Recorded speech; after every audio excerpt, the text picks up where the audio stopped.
தமிழக வாழ்வுரிமை கட்சி மாவட்ட செயலாளர் நெப்போலியன் அவர்கள் தனது சொந்த தொகுதியான பர்கூர் மற்றும் அதன் சுற்றுவட்டார பகுதியில் தீவிர உறுப்பினர் சேர்க்கையில் ஈடுபட்டுள்ளார். கிருஷ்ணகிரி கிழக்கு மாவட்டம் பர்கூர் சட்டமன்ற தொகுதிக்கு உட்பட்ட பகுதியில் தமிழ் மண்ணின் எழுச்சிக்காய், தமிழ் தேசியத்திற்காய் உரிமை கொண்டிருக்கும் தமிழக வாழ்வுரிமை கட்சி நிறுவன தலைவரும் அரசு சட்டமன்ற உறுதிமொழி குழு தலைவருமான தி. வேல்முருகன் அவர்கள் ஆணைக்கு இணங்க கிருஷ்ணகிரி மாவட்ட செயலாளர் நெப்போலியன் அவர்கள் தனது கட்சி நிர்வாகிகளுடன் பர்கூர் தொகுதி மற்றும் அதன் சுற்றுவட்டார பகுதியான போச்சம்பள்ளி, மலையாண்டள்ளி, அரசம்பட்டி, வாடமங்கலம் ஆகிய ஊராட்சிகளில் தமிழக வாழ்வுரிமை கட்சியில் தீவிர உறுப்பினர் சேர்க்கையில் ஈடுபட்டு கிளைகள் கட்டமைத்து வருகிறார்.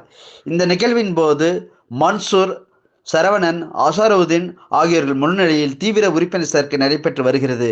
இது குறித்து மாவட்ட செயலாளர் நெப்போலியன் அவர்களிடம் கேட்டபோது, எங்கள் கட்சி 13 ஆண்டு கால மக்கள் பணியில் பல போராட்டங்களையும் ஆர்ப்பாட்டங்களையும் முன்னெடுத்து பல முறை சிறைகள் சென்று தமிழ்நாட்டில் தமிழர்களுக்கே வேலை என்ற கொள்கையோடும் என் மண் என் மக்கள் என்ற முழக்கத்தோடு நாங்கள் அரசியல் பயணத்தில் இன்று வரை ஈடுபட்டு வருகிறோம்.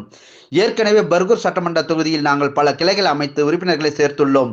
வரும் சட்டமன்ற தேர்தலுக்குள் அனைத்து பஞ்சாயத்துகளிலும் கிளைகள் கட்டமைத்து வரும் சட்டமன்ற தேர்தலை சந்திப்போம் என்ற கொள்கையோடு செயலாற்றி கொண்டு வருகிறோம் என்று கூறினார்.